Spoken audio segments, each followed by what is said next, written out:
Hello, welcome to the Marchionard Show, the cybersecurity show. In this video, I'm going to go over what you must do after installing Kali Linux on your operating system. You have to do this to maximize the tool. So without further ado, let's get right into it. We're going dark.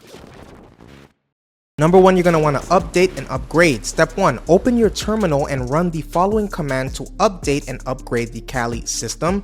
The below command ensures that the package lists are refreshed, providing the latest available versions of software packages.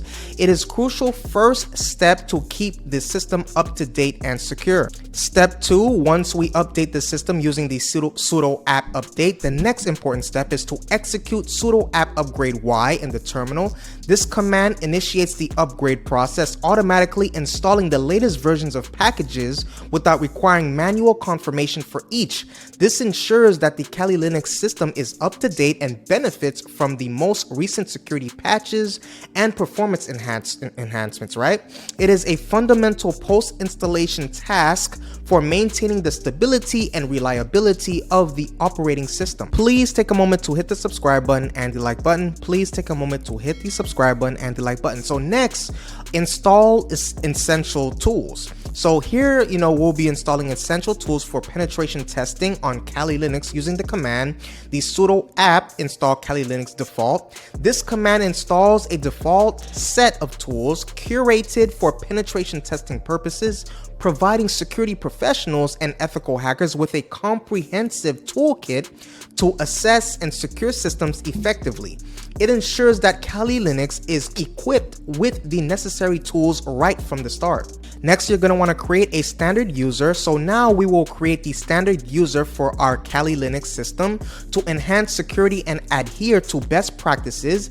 It is advisable to refrain from utilizing the root account for routine activities. Instead, create a standard user account with sudo privileges. This can be accomplished by executing the command. Set up a non-route user for daily tasks. You can create the standard user using the following command, which is to replace your _username with your desired username. This ensures that daily tasks are performed with a non-root user, contributing to a more secure computing environment. Next, you're going to want to configure network repositories. After that, you can ensure the correct network repository configuration using the following command. Once the initial setup is complete, it is imperative to validate and optimize the network repository configuration. This verification ensures your system fetches software packages from accurate and current resources. Execute the following command to safeguard this configuration. The crucial step guarantees that your system remains synchronized with the latest software and releases and security patches. Next, we have the set keyboard layout. So to optimize that keyboard layout, configure the correct keyboard layout using the following command. It is used to enhance typing efficiency and accuracy. It is crucial to configure the correct keyboard layout. Utilize the following command for this purpose. This ensures a seamless and optimized typing experience in alignment with your preferred layout. Next, you're going to want to enable SSH if needed. So here, install the Open SSH server and initiate its services, facilitating a secure and encrypted communication channel for remote access to your Kali Linux system. Ensure that SSH is configured with appropriate security measures, such as a key-based authentication for enhanced security. If remote access to your Kali Linux machine is required, enable SSH Secure Shell is a secure and recommended method.